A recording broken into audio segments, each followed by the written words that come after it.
Hey everybody, welcome back to Lunch Hour VR. I'm your host Max Noir as always, and I'm here with a very special guest today, Michael McDonald. Michael, how are you?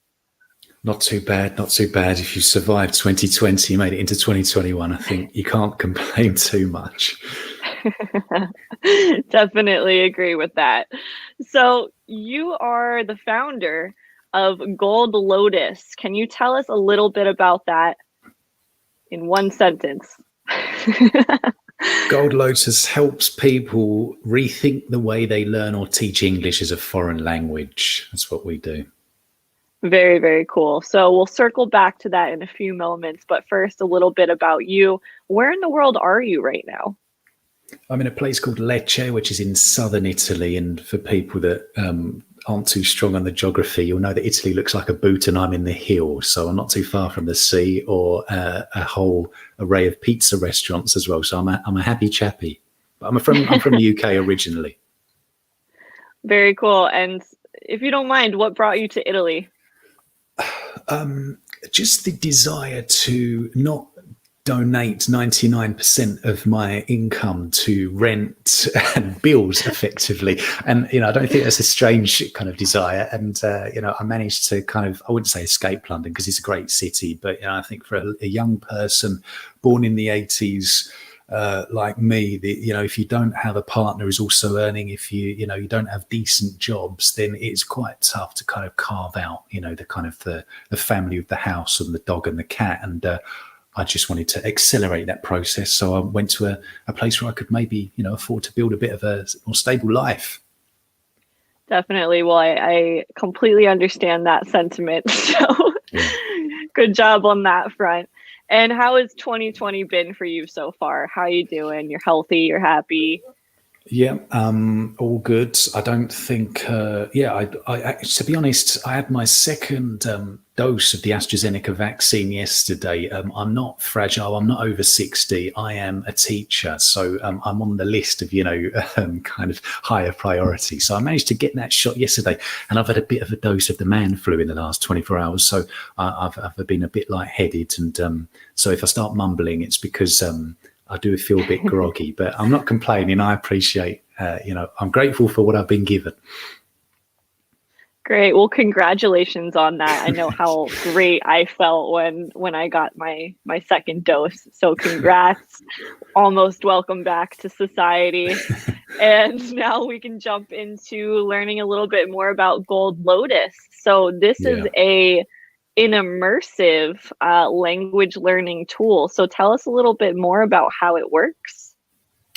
Yeah, so more specifically, Gold Lotus is effectively a consultancy. It's the kind of brand name that I use to support schools in particular around Europe and a few countries elsewhere to understand a bit more about how to integrate immersive technology or virtual reality within their kind of foreign language learning curricula. So in more simple words, I use VR to help those teachers and students improve the way they learn this language that we're talking now because they don't talk it natively. And, so my background is as a foreign language English teacher for the past 10 years. And 5 years ago, I got my hands on the Google Cardboard. And since then, I haven't looked back. And it's been wonderful to give the students the opportunity to experiment with this technology. So that's really kind of how I spend most of my day. Beautiful. And you are a teacher. Yes. Yeah. What kind of teacher? I feel like I should apologise for saying, yes, I'm a teacher. I am I'm kind of a bit of a jack of all trades. And it's, really testament to the great kind of, times that we're living in today where, you can, with, if you're in the UK, £20 sterling, you can set up a limited company or become self-employed, get that formalised, the paperwork all online. You can start trading, so to speak. And, so it's testament to the fact that anybody anywhere out there, if you've got a passion, you've got an interest, you can, set up a website, call it Gold Lotus or whatever you want to call it, and, start kind of putting out some decent content, you hope, and, affecting the way that people might want to do things in life. And education is my game. I've been, kind of going through the system, learning a foreign language. I studied German at university. I was spat out the other end, realizing in 2008 that, I couldn't really get apply my German language that I've been studying in the job marketplace. And I went into teaching English, and the rest is history, really. But as I'm sure we'll touch on later, and I'm sure you and the lovely people at FXG have seen, the technology is accelerating massively. So that's what really excites me for education. Very cool. And I want to dive into sort of why virtual reality and why that's sort of the route that you ended up choosing to accomplish these goals of making English language learning more, more efficient, more effective. Yeah, so as I said, studying foreign languages at school, as you must do in the UK, and then I went and continued that torture throughout university level with German. I used a paper dictionary. That's basically what happened between 2004, 2008. I used a paper dictionary. And then in year 3 of the 4-year degree, I had the opportunity to jump on a plane to Germany and Berlin. And I lived there for a year, which was just amazing to be able to immerse yourself physically in the language and the accents and everything else, and kind of picking up grammar. And I always remember getting off the plane, jumping on the train to get to the center. And I saw this advert for above one of the seats for dental floss, which in German is Zahnseide, if I remember that correctly. And it's just a stupid but really fundamental example of how when you kind of see the language in context, whether you're on a train, you see an advert, or you go to a supermarket, you see, oh, that's what Apple is in that language. It's just amazing. And really, that kind of really connects to why I love VR so much, is because you can kind of jump into these other worlds and learn more contextually, which is so fundamental for learning a language and anything really. Awesome. So can you talk us through sort of what does a program look like if someone wants to interact with Gold Lotus? How do they do that? And then how does it sort of work? Okay, yeah. So before I say that, I've got to back up a few sentences because, Gold Lotus is really a stream of my consciousness for better or worse. And I would say that people might be a bit confused about not by how you've introduced it, but by maybe how I put it out there about what exactly it is I do. So number one, it's about providing the support and actually kind of live English lessons to anyone in the world that might have a VR headset, and predominantly those are schools at the moment. But in addition to that, there's other things that we're doing. So for example, we've got a hands tracking app available on the Oculus Quest 1 and 2 called Handy English. You can check that out on the SideQuest platform, which just helps you to learn vocabulary in kind of more creative ways. But another key area of what I'm doing is supporting schools in actually kind of getting their students to create the content, create the virtual reality content, in addition to just kind of consuming it in inverted commas. So one of the things, as some of your listeners might know about, is WebXR technology, formerly known as WebVR, but Mozilla Hub's Frame. These are 2 platforms that you need to check out if you haven't heard them before, but that gives students the opportunity to very intuitively create their own content. And that's, really where I'm seeing a lot of the magic happen in the classrooms or online since COVID arrived, because students actually can shape this content to their own kind of personal needs within obviously a kind of a framework, a curriculum, but they have more creative freedom. Wonderful. So I would love to play a video and then have you sort of walk us through what we're looking at. Sure. All right. Okay, so it says nationalists/Republicans, and that they wanted a free and united Ireland, and that many of them are mainly Catholic. I think you feel like you're well trapped and you don't have you are not a free person and you can't do what you want because your city is divided. Yeah, absolutely. Very good. Thank you very much. So trapped in a big city or even a small city. Good. Any other ideas? Matilda, do you have anything to say? Eva, Christian, Andreas, do you have anything to add to this? Our friend said trapped, and it's a reminder. There's people doing some graffiti here.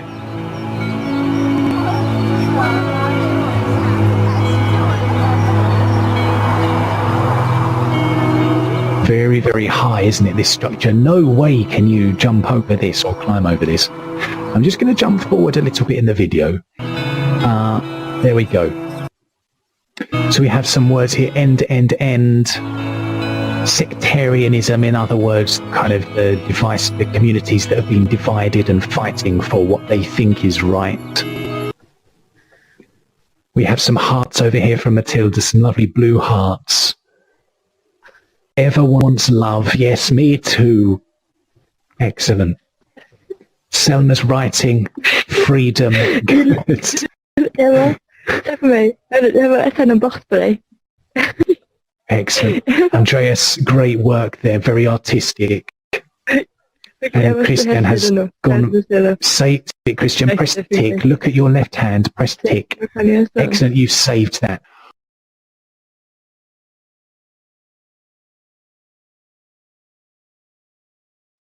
Yeah, as I said in the video, you can never have too much love in the world, and that's true. And it's really great to actually get so just like a bit of context. The students that I was talking to, they're from Norway, and they've got some VR headsets at their school, and I meet with them quite regularly to teach them English.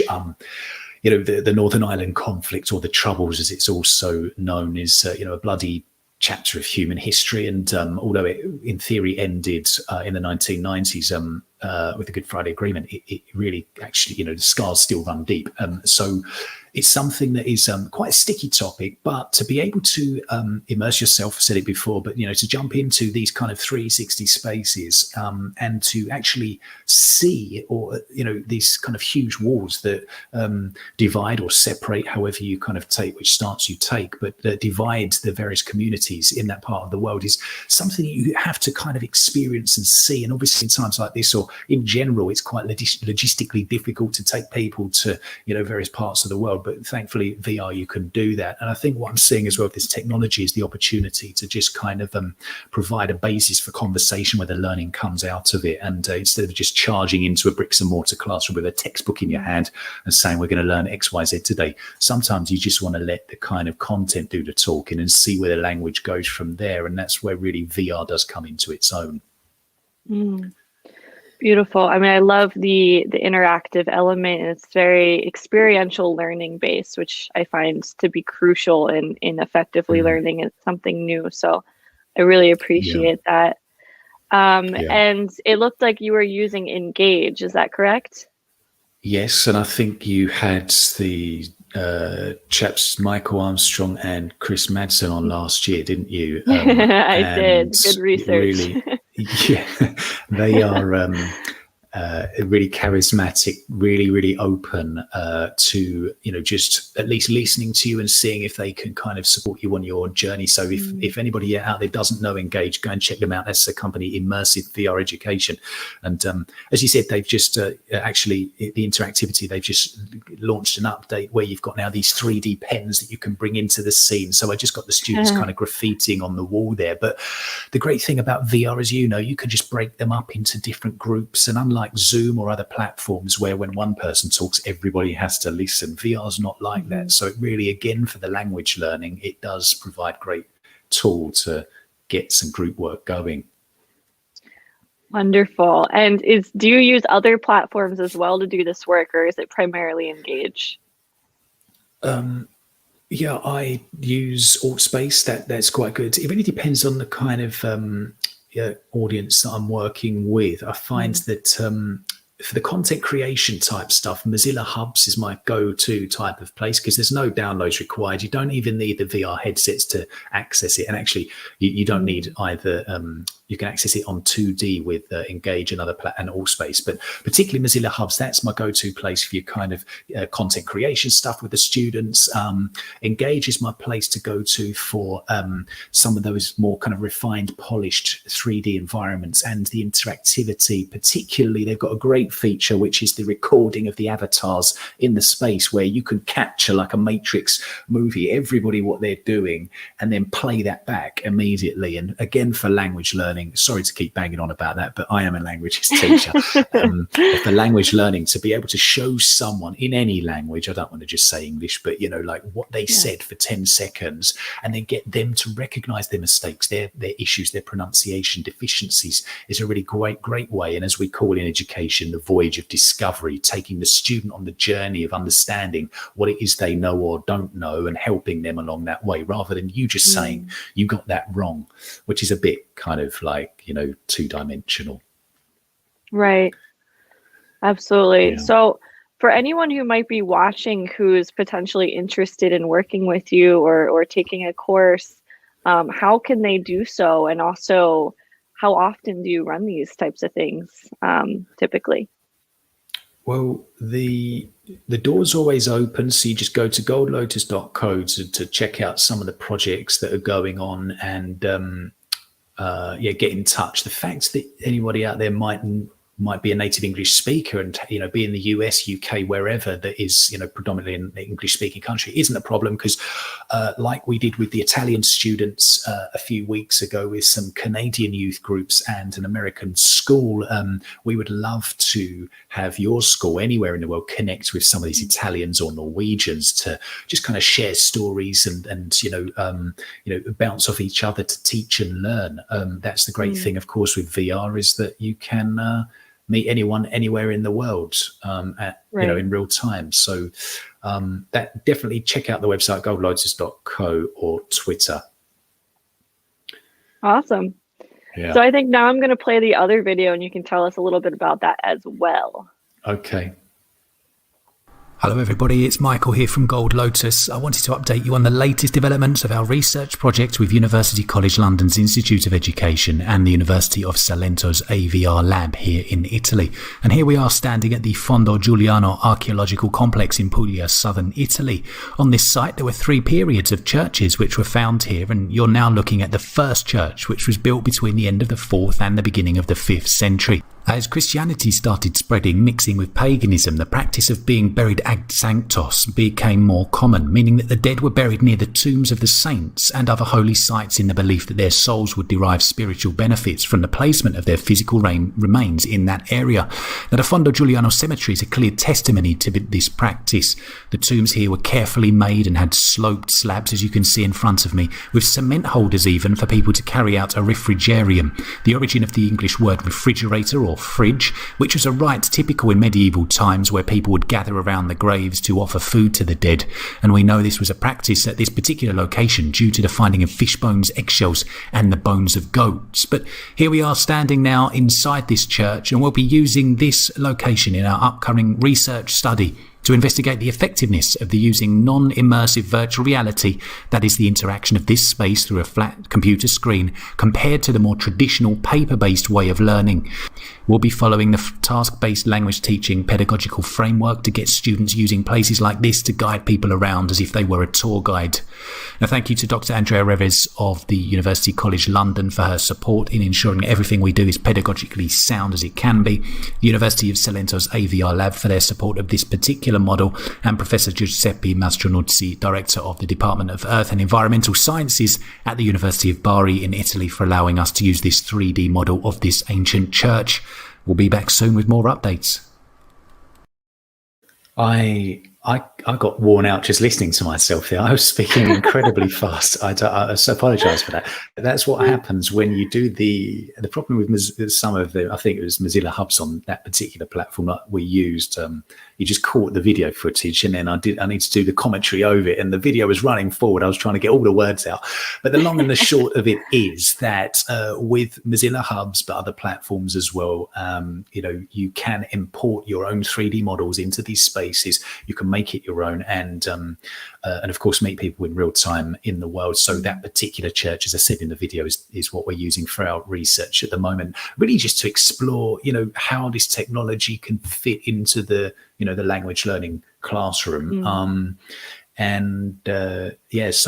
that's the great thing with VR as well, and language learning in general. And if you've learned a language, or anybody else out there, you don't just learn language to, I don't know, say you can recite the works of Shakespeare or something. You do it because you want a practical, in theory, you would want to apply that language. And that's often one of the frustrations, I think, where people find it in school or somewhere else when learning a language is you could be in New York City learning Portuguese, but if you never get to Brazil or Portugal, well, it's kind of like a bit frustrating. But VR can potentially solve that. So, yeah. I am waving a flag for VR at the moment, but I've got a few kind of, bad experiences and areas where it maybe doesn't really work as well. So, more than happy to talk about those as well. Yeah, please do.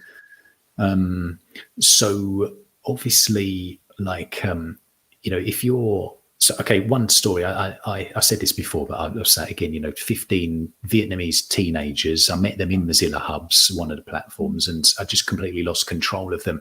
And, I arrived in the space like literally 10 seconds after they had got there, and they were running around. They were graffitiing on the side of the Colosseum in Rome, and all kinds of stuff. They were all dressed up as Santa Claus and someone as a big green parrot. I mean, there's a lot of stuff that goes on with these platforms. It's very easily to become like distracted, particularly with the younger learners and teenagers. They have a tendency naturally to press buttons and do stuff. And so I really would say to people out there who might be thinking about this technology within their kind of education is just to think clearly about how every minute of that session is going to pan out, particularly so it's maybe not so stimulating in the beginning, and kind of slowly get them to, like shepherd or herds them into certain other areas. But kind of I've found often getting them to stand under the volcanic eruption or in an earthquake in VR is sometimes kind of bombarding them a little bit with the senses and language that is a bit counterproductive. So that's one piece of advice I would definitely share. Interesting. Yeah, that's good. And on the lines of sort of some of the things to watch out for and to think about when working with this type of technology, in terms of education and its sort of history of accessibility problems. How do you think about, VR in terms of accessibility in the educational sector? And do you have any sort of predictions for where it might move into the future? Yeah, I mean, look, when we talk about accessibility, one of the areas could be, of course, lower income groups, and the fact that the hardware is, relatively cheap compared to what it was over the decades that this technology has been, kind of in and around our lives. But it's still pretty costly. You're going to need probably like $200 really minimum to get any kind of level of immersion or VR experience with your 3 degrees of freedom. And Oculus Go, I think they're discontinuing that, aren't they, sometime soon, but that really was the kind of one of the cheaper options for people. So but look, at the end of the day, VR it doesn't have to be fully immersive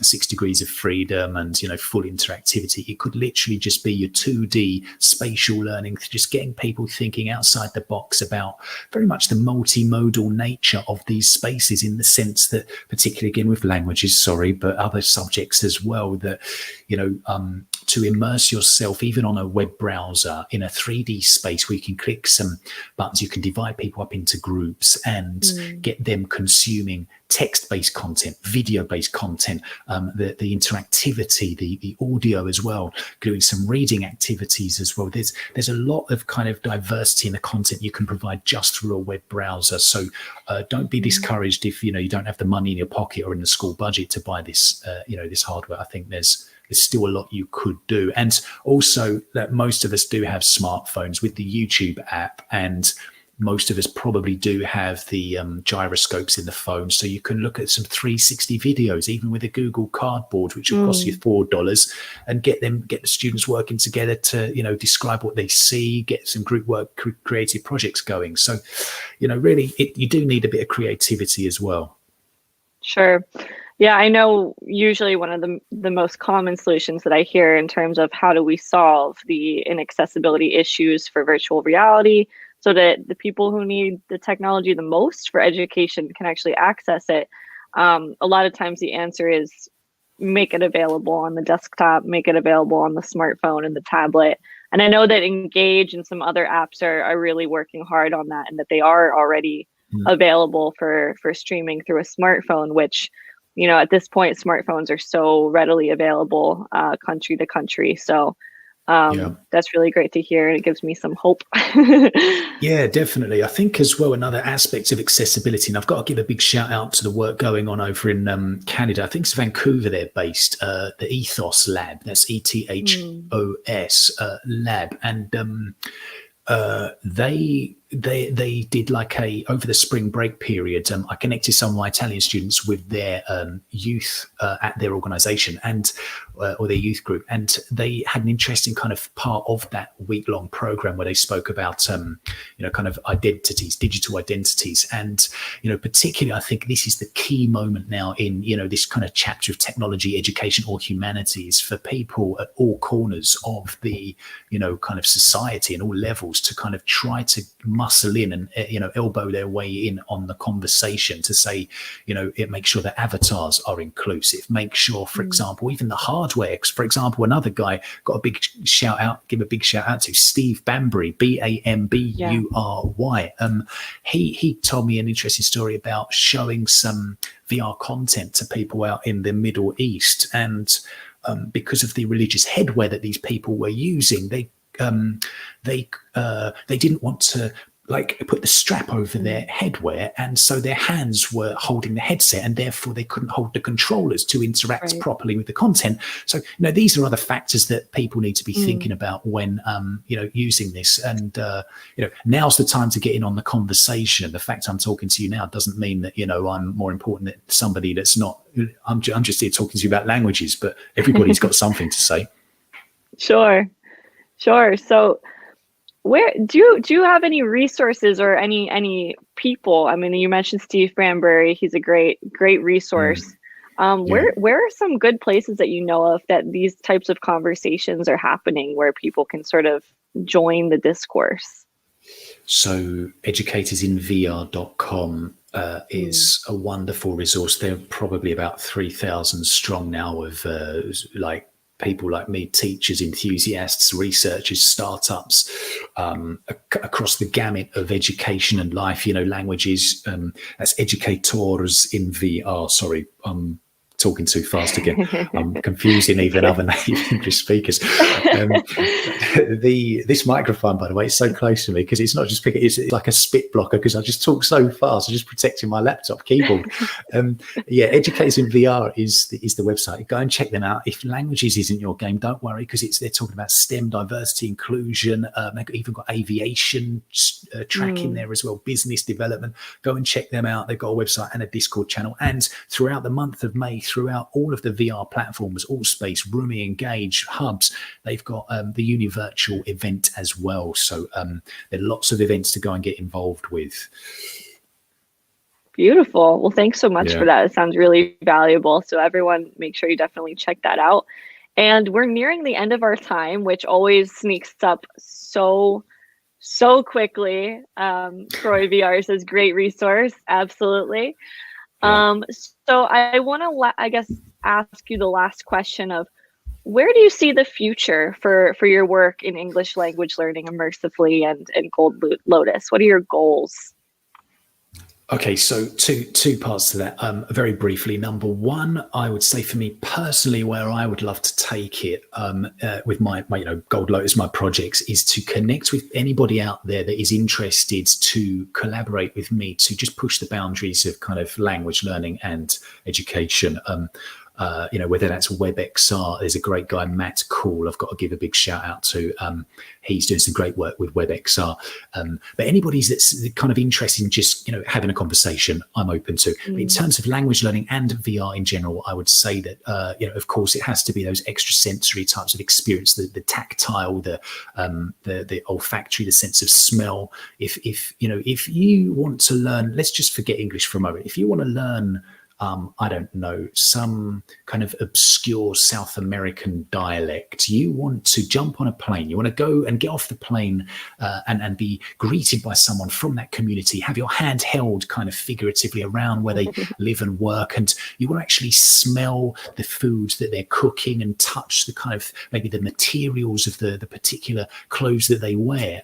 Of course, that is where the real kind of reality, and actually that's even taking the physical kind of way of learning a language, even like into new realms itself. So it has to be sense of touch, sense of smell. And for language learning, that's where I really love to see things. So if anybody's watching and wants to jump on board for the ride, then get in touch. And where's the best place for people to get in touch with you? goldlotus.co is the website. No, I didn't forget the M off the end there. I have to say that every time. I really should have tried and found a .com domain name. But yeah, .co, Twitter at goldlotus.co, or thanks for that, or LinkedIn at Michael McVR is my username. So Google me, you'll find me. Let's chat, let's talk more, and see where we can take this. Wonderful. Well, Michael, it's been amazing. Time flew by as always.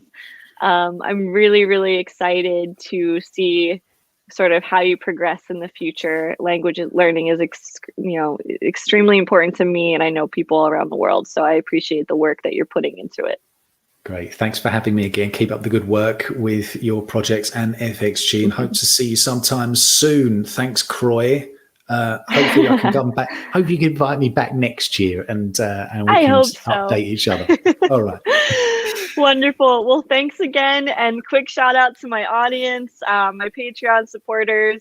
I really, really appreciate you. You help me keep going. You help me build bigger, better, stronger. So thank you. And if you would like to help support the show, please consider it. You can do that at patreon.com/MaxNoir. I appreciate you all, and I will see you next week. Thanks again, Michael. Thanks, everyone. Bye-bye.